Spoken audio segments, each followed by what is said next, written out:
그런데 선관위의 사전투표제도 보안만 문제가 있는 게 아니었습니다. 사전투표에는 본인 확인기라는 장비가 사용되는데 이 장비에 신분증 인식 오류율이 10%에 달하는 기계를 가진 업체가 입찰됐던 것으로 확인됐습니다. 오류율이 더 낮고 가격도 낮은 업체는 배제되고 말입니다. 도대체 이유가 뭘까요? 노태현 기자가 단독 보도합니다. 사전투표장에서 쓰이는 본인 확인기입니다. 주민등록증, 운전면허증과 같은 신분증을 인식해 투표용지 수령을 확인하고 중앙전산에 실시간으로 기록합니다. 사전투표는 전국 어디서나 투표할 수 있는 만큼 투표소엔 별도의 선거인 명부가 없기 때문입니다.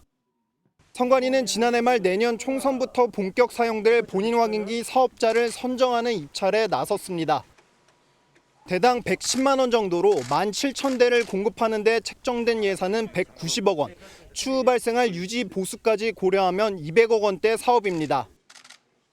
그런데 MBN 취재 결과 올해 선관위의 본인 확인기 제작 사업에 신분증 인식 오류율 10%의 A업체 기기가 선정된 것으로 확인됐습니다. 지난 2월 입찰 성능평가에서 60장의 실물과 모바일 신분증을 시험했는데 6장을 제대로 확인하지 못한 겁니다. 사전투표율이 37%에 육박했던 지난해 20대 대통령 선거를 기준으로 보면 163만 명의 신분증을 제대로 인식하지 못한 셈입니다. 당시 같은 성능평가에서 60장 중 1장만 실패해 1.67%의 오류율을 기록하고 더 싼 가격을 제시한 업체도 있었습니다. 하지만 A업체는 성능 이외의 평가 항목들로 높은 점수를 받아 경쟁업체를 따돌렸습니다. 공정성과 또 투명성의 문제가 계속 제기되고 있는 와중에도 오류율이 높은 기기를 선관위가 계속 선정을 해왔습니다.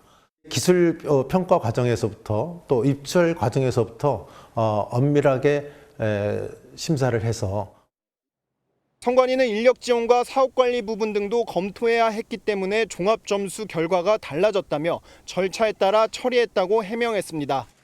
MBN 뉴스 노태현입니다. 안녕하세요. 김주하입니다. 공정하고 신속한 MBN 뉴스, 유튜브를 통해서도 만나보실 수 있습니다. 특히 더 많은 뉴스와 라이브를 보고 싶으시다면 오른쪽을 눌러서 구독하시면 됩니다. 어렵지 않죠? 빠르고 정확한 뉴스로 계속 찾아뵙겠습니다. MBN 뉴스를 시청해주신 여러분 고맙습니다.